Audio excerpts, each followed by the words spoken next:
संपूर्ण जिल्ह्याचे मस्साजोग ग्रामपंचायतच्या पोटनिवडणुकीकडे लक्ष लागलेलं होतं आणि अखेर या ग्रामपंचायतचा निकाल काल लागल्याचा आपण पाहिलेला आहे. आणि हा जो निकाल आहे तो संपूर्ण जिल्हावासियांना धक्कादायक बसवणाराच निकाल काल पाहिलेला आहे. असं वाटत होतं की स्वर्गीयवासी संतोष देशमुख यांच्या निधनानंतर त्यांच्या पत्नी अश्विनी देशमुख ह्या पुन्हा एकदा मस्साजोगच्या ग्रामपंचायतच्या सरपंचपदी विराजमान होतील अशी भावनिक तिची लाट निर्माण होत असल्याचं जाणवत होतं. आणि ह्या लाटेतून त्या पुन्हा एकदा मस्साजोगच्या ग्रामपंचायतच्या सरपंचपदी विराजमान होतील असं सर्वांनाच वाटत होतं. परंतु ह्या ठिकाणी एक धक्कादायक निकाल लागला आणि अश्विनी देशमुखांचा स्वरूपानंद देशमुख यांनी 92 मतांनी पराभव केल्याचं काल ह्या निकालातून समोर आल्याचं पाहण्यास मिळालेलं आहे. हा निकाल लागल्याच्या नंतर अगदी स्वरूपानंद देशमुख यांनी गुलालाची उधळण करत थेट स्वर्गीयवासी संतोष देशमुख यांच्या कुटुंबाची भेट घेतल्याचं देखील आपण पाहिलेलं आहे. ज्यावेळेस गुलालाने महाकलेले स्वरूपानंद देशमुख जे आहेत ते स्वर्गीयवासी संतोष देशमुख यांच्या कुटुंबाच्या भेटीसाठी गेले आणि ज्यावेळेस ते त्यांच्या आईशी भेटले त्यावेळेस आईंनी त्यांना एक प्रश्न विचारला की अश्विनी देशमुख ही तुझी बहीणच होती, गुलाल उधळायला नको होता. परंतु त्या प्रश्नावर उत्तर देताना स्वरूपानंद देशमुख म्हणाले की नाविलाज होता. आणि त्या ठिकाणाहून थेट ते ज्या ठिकाणी स्वर्गीयवासी संतोष देशमुख यांची प्रतिमा ठेवलेली आहे त्या ठिकाणी गेले आणि त्या ठिकाणी पुष्पहार अर्पण करून त्या ठिकाणी त्यांना वंदन केलं आणि धनंजय देशमुख यांची भेट घेतल्याचं स्वरूपानंद देशमुख यांनी आपण काल पाहिलेलं आहे. त्यानंतर कुठंतरी जे राजकीय वातावरण ह्या निवडणुकीच्या काळामध्ये तापलेलं होतं ते थंडावत असल्याचं चित्र आपल्याला वाटत होतं. परंतु ही जी निवडणूक होती कुठंतरी बिनविरोध होईल असं पहिल्या दिवसापासून सांगितलं जात होतं. परंतु आम्हाला त्यांनी कुठलाच विश्वासात न घेतल्याचा पहिल्या दिवसापासून स्वरूपानंद देशमुख यांनी आरोप करत ते ह्या निवडणुकीच्या रिंगणामध्ये उतरले.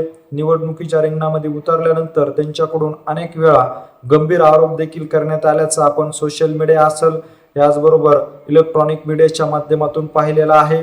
आणि त्यांनी जे गंभीर आरोप केलेले आहेत त्या आरोपाला काल धनंजय देशमुख जे आहेत त्यांनी निकाल लागल्याच्या नंतर प्रत्युत्तर देखील दिलेलं आहे. याचबरोबर धनंजय देशमुख यांनी अनेक काही खुलासे देखील महत्त्वाचे केलेले आहेत. आणि ज्या पद्धतीने धनंजय देशमुख याचबरोबर त्यांचे साडू दादा खिंडकर असतील त्यांच्या कुटुंबियावर ह्या निवडणुकीच्या काळामध्ये विरोधी पक्षातील स्वरूपानंद देशमुखांनी जे आरोप केलेले आहेत या आरोपामध्ये काय तथ्य आहे का नाही याविषयीची महत्त्वाची मुलाखतच काल त्यांनी प्रसार माध्यमाशी दिलेली आहे. ते त्यावेळेस बोलताना अनेक प्रश्नावर खुलासे देखील केलेले आहेत. याचबरोबर ज्यावेळेस स्वरूपानंद देशमुख जे आहेत ते संतोष देशमुख यांच्या प्रतिमेशी पुष्पहार घालण्यासाठी आले होते त्यावेळेस देखील धनंजय देशमुख यांनी पुढील वाटचालीस देखील त्यांना शुभेच्छा दिल्या असून आम्ही तुमच्या पाठीशी खंबीरपणे उभा राहू, याचबरोबर गावाच्या विकासासाठी आम्ही देखील हातभार राहू असं वक्तव्य केलं. ह्या वक्तव्यालाच प्रतिसाद देताना स्वरूपानंद देशमुखांनी देखील उत्तर दिलं की आम्ही जरी ह्या निवडणुकीमध्ये विजय झालो असलो तरी संतोष देशमुख यांना न्याय मिळवण्यासाठी जो लढा आहे या लढ्यामध्ये आम्ही कायम सर्व गावकरी नेहमीच तुमच्या पाठीशी खंबीरपणे उभा राहू असं देखील स्वरूपानंद देशमुख यांनी सांगितलेलं आहे. याचबरोबर स्वरूपानंद देशमुखांनी ह्या निवडणुकीच्या काळामध्ये काही गंभीर जे आरोप केलेले आहेत आरोपाचा खुलासा जो आहे तो धनंजय देशमुख यांनी काल प्रसार माध्यमाच्या माध्यमातून केलेला आहे.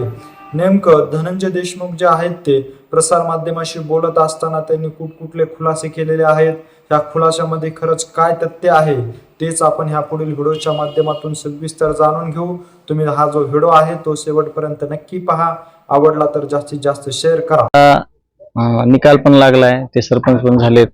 आता माझ्या मनात तर कुठला मतभेद नाही, परंतु एक आता गावचे सरपंच म्हणून मी त्यांना एक म्हणजे आव्हान नाही म्हणता येणार की एक खुलासा द्या म्हणून त्यांना मी विनंती करतो की त्यांनी उद्या सकाळी ग्रामपंचायतच्या आवारात आम्हाला सगळ्यांना बोलवावं, गावकऱ्यांना बोलवावं आणि 58 लाखाचा CSRचा काय विषय आहे तिथं आवादाचे जे प्रोजेक्ट मॅनेजर वगैरे आहेत त्यांचा वेळ घेऊन त्यांना त्याचं स्पष्टीकरण द्यायला लावावं. म्हणजे मला धनंजय देशमुखला आणि गावाला कळेल की तो CSR फंडचा काय विषय आहे.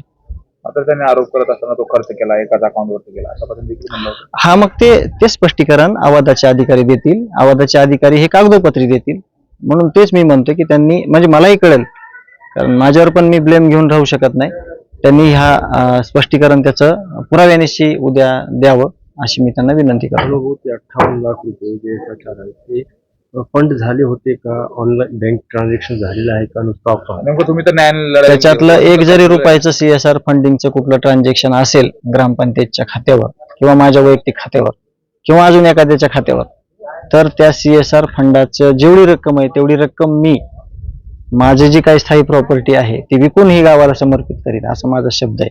तुम्ही न्यायालयीन लढाईमध्ये होते आणि त्या कालावधीमध्ये कुणी दुसऱ्यांनी तशा पद्धतीने काही प्रकार केला? हा, तेच म्हणूनच मी त्यांना आवाहन केलंय की तो 58 लाखाचा CSR फंड काही डुप्लिकेट सह्या करून किंवा काही डुप्लिकेट फंडा करून या गावाच्या नावाखाली कोणी काही केलंय का एखाद्या राजकीय व्यक्तीनं किंवा त्यांनी, हेच आपल्या सगळ्यांना कळण्यासाठी मी त्यांना तसं करण्याची विनंती करतोय. मात्र त्याचवर तर खूप मोठ्या सगळ्या गोष्टीचा परिणाम झालाय, परंतु माझं सगळ्यात जे नुकसान झालेलं आहे माझा भाऊ जाऊन, त्याच्यामुळे मला ह्या गोष्टीवर स्पष्टीकरण देणं म्हणजे नको वाटतंय की मी गाडीचा काच खाली करत नाही, मी खूप मोठा झालो, कुटुंबाला खूप पैसे मिळाले, असा देखील आरोप केला होता की जे समाजानं दिलेले पैसे कुटुंबाला ते धनंजय देशमुख आता इलेक्शन मध्ये सगळे खर्च करून टाकतील.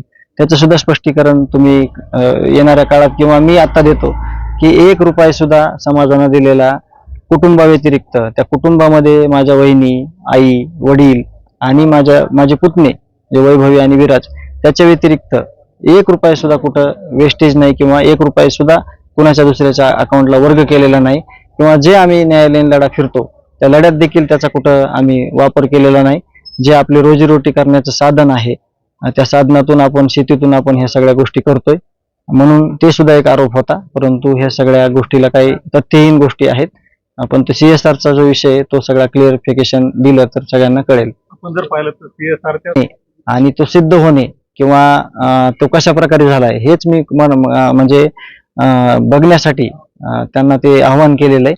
आवादाचे पण एक आहे की आवादाचे अधिकारी तिथं असले पाहिजेत. मी किंवा गाव जरी आलं तरी आम्ही फक्त कोरडं बोलू, आवादाचे अधिकारी सगळं रीतसर या गोष्टी गावकऱ्यांना समजून सांगतील किंवा तुमच्या मीडियाच्या माध्यमातून तुम्ही आवादाच्या अधिकाऱ्यांना सुद्धा जर भेटलात, तुम्हाला मी संपर्क क्रमांक देईल, त्यांचे माझ्याकडे आहेत, तर त्यांना सुद्धा तुम्ही विचारू शकता गावाला विचारण्यापेक्षा, आणि ते सुद्धा तुम्ही सुद्धा ते क्लिअर करू शकता. मात्र या निवडणुकीच्या सगळ्या प्रक्रियेमध्ये एक अर्थकारण देखील झाल्याचा आरोप होतो मतदारांना पैसे दिल्याचा देखील आरोप होतो. काय मी याच्यावर काय बोलणार नाही. लोकशाहीमध्ये किंवा या निवडणुकीमध्ये साम दाम दंड भेद या गोष्टीचा वापर कोणी करावा किंवा कोणी नाही करावा हे मी काय सांगू शकत नाही. परंतु याच्यावर बोलणं हे म्हणजे गैर आहे, त्या गोष्टी बोलण्याचा नाहीये.